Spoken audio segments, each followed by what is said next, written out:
Hi, my name is Gary Stokes and I'm a service delivery engineer. I've been working closely with the chief engineer team, our suppliers dexgreen and CobiNet, and other service delivery and FVR teams to develop the new generation cabinet equipment explained in this series of short videos. We've recorded these videos to help you get familiar with this great new technology, so please take the time to watch carefully and follow the instructions closely, and you'll find the new kit very easy to work with.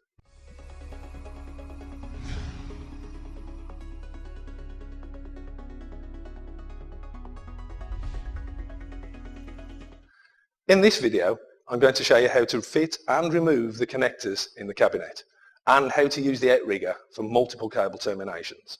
Let's start by looking at the connector. You'll see it's a 10-pair connector which comes with green and blue sliders to identify E-side and D-side terminations. The connector is completely toolless and doesn't need an inserter to make the connection, just a simple pull or push movement using your fingers. It's gel filled, which means it's resistant to water and moisture.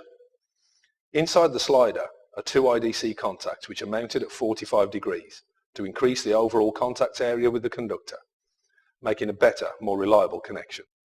The wires are inserted at the top of the connector, making it easier to see if there is a cable pair or jumper in place.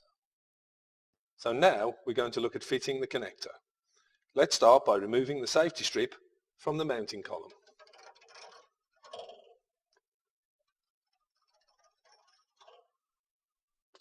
The connector is designed to be mounted to a standard 237 back mount frame and can be simply pushed into place. It can be unclipped by simply inserting a small number 2 flat-bladed screwdriver into the edge of the connector and moving the screwdriver inwards. This will release the connector from its mounting. Okay, so now you've seen how the connector clips and unclips from the mounting frame. Let's take a look at how we use the outrigger for forming and terminating the fixed wiring. Make sure there is around 150 mm of slack cable available from the back mount coming towards you, which you'll need to make the termination onto the connector. So here is the outrigger we're going to use.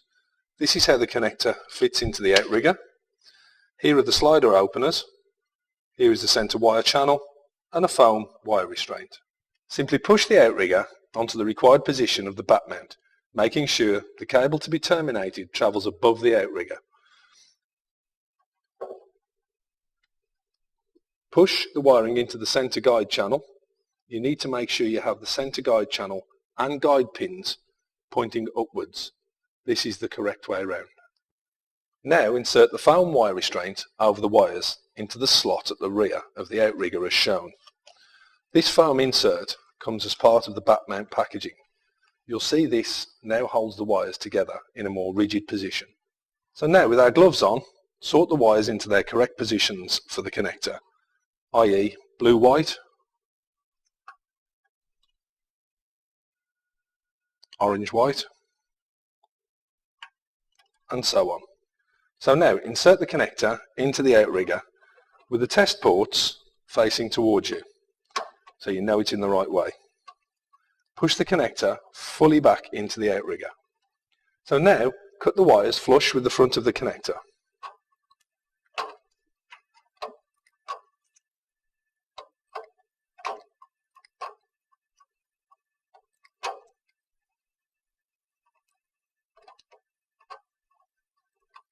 This leaves the right amount of conductor for termination.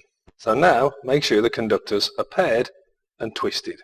With the connector still pushed back in its position, using your finger, press the lifter for pair 1 on the connector to engage the first rear slider. Now pull the whole connector towards you. You'll see that the first slider is now ready to insert the first pair of wires. Insert both wires, making sure that they hit the bottom stop on the slider. Now push the whole connector back towards the back mount to make the connection. You don't need to force the connector back too hard. You'll feel it engage the slider and make the connection. So now push number 1 down, and to connect pair 2, push number 2 up, and again pull the connector towards you. Again we can now terminate our wires, and so on, through all 10 pairs. With all 10 pairs terminated, you can now remove the foam grip from the outrigger. Remove the connector from the outrigger. You can now remove the outrigger from the mounting column by pulling it towards you. With the outrigger removed, place each pair of wires around the strain relief tags on the connector to prevent future movement of the connection until all 10 pairs are in place. On copper cable, twist the connector around to bring all the conductors together. Finally, push the connector into its back mount position.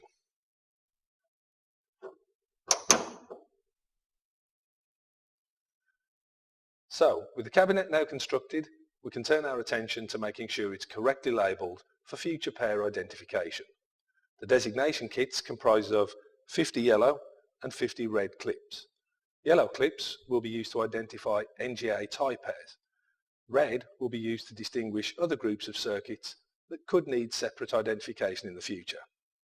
There are also 2 numbering sets of 0 to 19 for marking the blocks of 100 pair terminations on the left-hand side of the connector, and 6 sets of 10 to 100 for the right-hand side of the connector. The designation is ordered per pair of columns. So let's look at the cabinet and see how it fits. You'll see on the left-hand side of the connector the designation for blocks of 100. In this case, the dot indicates the first block of 100 pairs. The 1 indicates the second block of 100 pairs, which is 101 to 200. The 2 indicates the next block of 100 pairs, which is 201 to 300, and so on. On the right-hand side of the connector, we simply mark each row of 10 pairs. Finally, you'll see we've marked 2 of the connectors with a marker tag, 1 yellow and 1 red. These simply clip over the top lug on the slider. I hope you found this video useful. If you follow these instructions, I'm sure you'll help keep our cabinets tidy and make them easier for everyone to work on for years to come. Thanks for watching.